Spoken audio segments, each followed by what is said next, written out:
ನಮಸ್ತೆ ಮೇಡಮ್, ಬನ್ನಿ ಕೂತ್ಕೊಳ್ಳಿ. ಅದೇ ನಿಮ್ಮ ಮಗನ ಬಗ್ಗೆ ಸ್ವಲ್ಪ ಮಾತಾಡಬೇಕಿತ್ತು, ಅದಕ್ಕೋಸ್ಕರ ಕರೆದಿರೋದು.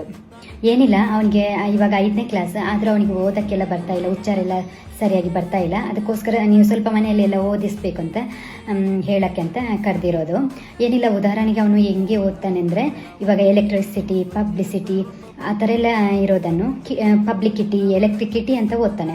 ಅದಕ್ಕೆ ನಾವು ಸ್ಕೂಲಲ್ಲಿ ಓದಿಸ್ತೀವಿ, ಆದರೂ ನೀವು ಮನೆಯಲ್ಲಿ ಸ್ವಲ್ಪ ಓದಿಸಿ, ಆವಾಗ ಸರಿಯಾಗಿ ಬರುತ್ತೆ. ಇಲ್ಲಾಂದರೆ ಅದು ಕಿಟಿ ಅಂತಲೇ ಇರುತ್ತೆ. ಪಬ್ಲಿಕಿಟಿ, ಎಲೆಕ್ಟ್ರಿಕಿಟಿ ಕಿಟಿ ಅಂತಲೇ ಆಗುತ್ತೆ. ಅವ್ನು ದೊಡ್ಡವನಾದರೂ ಹಂಗೆ ಇರುತ್ತೆ. ಅದಕ್ಕೋಸ್ಕರ ಸ್ವಲ್ಪ ಓದಿಸಿ ಅಂತ ಹೇಳೋಕ್ಕೆ ಅಂತೇಳಿ ಬರೋಕ್ಕೆ ಹೇಳಿರೋದು. ಹೌದು. ಅಯ್ಯೋ ಟೀಚರ್, ಇಷ್ಟೇನಾ? ಅವನದು ಕೆಪಾಸಿಟಿನೇ ಅಷ್ಟೇ ಟೀಚರ್. ಇದನ್ನೆಲ್ಲ ಯಾರ ಜೊತೆನೂ ಪಬ್ಲಿಕಿಟಿ ಮಾಡಬೇಡಿ ಆಯಿತಾ, ಚೆನ್ನಾಗಿರಲ್ಲ.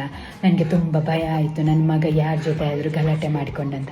ಇದನ್ನೆಲ್ಲ ಯಾರ ಜೊತೆನೂ ಪಬ್ಲಿಕಿಟಿ ಮಾಡಬೇಡಿ ಟೀಚರ್.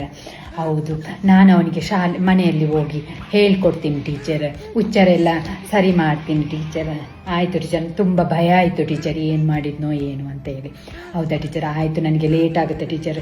ಇವಾಗ ಮನೆಗೆ ಹೋಗ್ತಾ ಎಲೆಕ್ಟ್ರಿಸಿಟಿ ಬಿಲ್ ಬೇರೆ ಕಟ್ಟಬೇಕು. ಆಯಿತಾ ಟೀಚರ್? ಆಯಿತು, ಬರ್ತೀನಿ ಟೀಚರ್. ನಮಸ್ತೆ.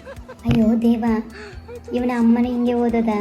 ಎಲೆಕ್ಟ್ರಿಕಿಟಿ ಅಂತೆ, ಪಬ್ಲಿಕಿಟಿ ಅಂತ ಓದ್ತಾರೆ. ಮತ್ತೆ ಮಗ ಎಲ್ಲಿಂದ ಓದ್ತಾನೆ? 5ನೇ ಕ್ಲಾಸ್ ಆದರೂ ಹಿಂಗೆ ಯಾಕೆ ಓದ್ತಾನೆ ಅಂತ ನನಗೆ ಟೆನ್ಷನ್ ಆಗಿತ್ತು. ನೋಡಿದ್ರೆ ಅವನ ಅಮ್ಮನೂ ಹಿಂಗೆ ಹೋಗಿ ಇವ್ರಿಗೆ ಕರೆದಿದ್ನಲ್ಲ, ಇವರು ಮತ್ತೆ ಉಚ್ಚಾರ ಸರಿ ಮಾಡ್ತಾರೆ ಅಂತ. ಎಲ್ಲಿಂದ ಸರಿ ಮಾಡ್ತಾರೆ? ಅವರೇ ಕಿಟಿ ಅಂತ ಓದ್ತಾರೆ, ಎಲೆಕ್ಟ್ರಿಕಿಟಿ ಅಂತೆ, ಪಬ್ಲಿಕಿಟಿ ಅಂತೆ. ಅಯ್ಯೋ ದೇವ.